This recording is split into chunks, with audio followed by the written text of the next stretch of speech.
people freely trading consensually, without government interference and regulations. It's the exchange between two goods, people.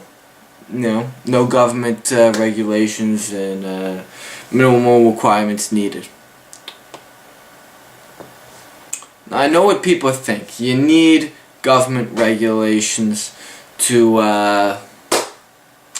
dictate things, food, whatever, but you don't, because through people demanding a service or product, that will naturally come, and you don't need regulations for doctors or food. We have regulations for restaurants, but that's unnecessary. The Jewish communities demand kosher food, and then because of that demand, it is met by people who want to serve them. And same thing with clean restaurants and doctors and everything else. Regulations are unnecessary. They just interfere in people's lives.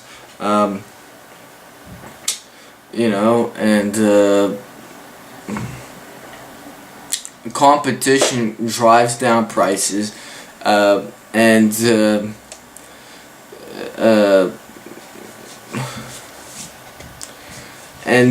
government always says it can take care of you and whatnot, but in reality, they're just a bunch of strangers, and they don't care about you. They don't care about your life and your goals and your aspirations.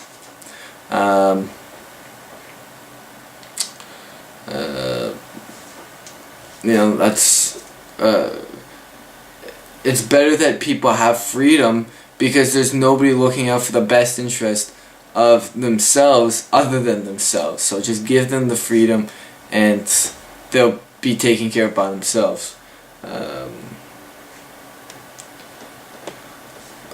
Ultimately, the free market provides the most amount of happiness and the best standard of living.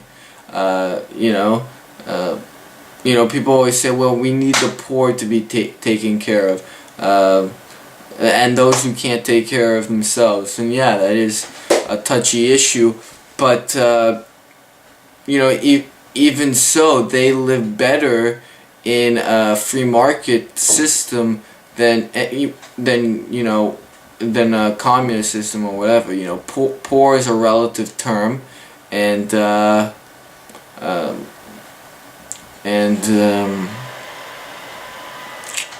it's a subjective term. It's an opinion. The poorest in America, or still richer and better off than in Cuba and North Korea. And in America, because it still is a fairly free market country, your abilities and hard work you only go as far as your abilities and hard work will take you. And thank God for that.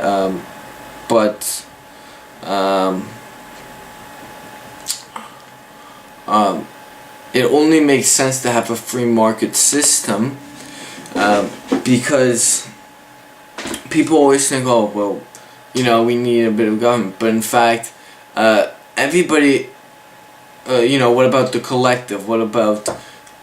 I'm more focused on the individual, and in fact, the individual is best for the collective, because every individual pursuing his own interest benefits the collective. For example, the butcher doesn't provide meat, or the doctor doesn't provide a service for the collective benefit, but because of him and all other people like him pursuing their own interest, they provide a collective interest.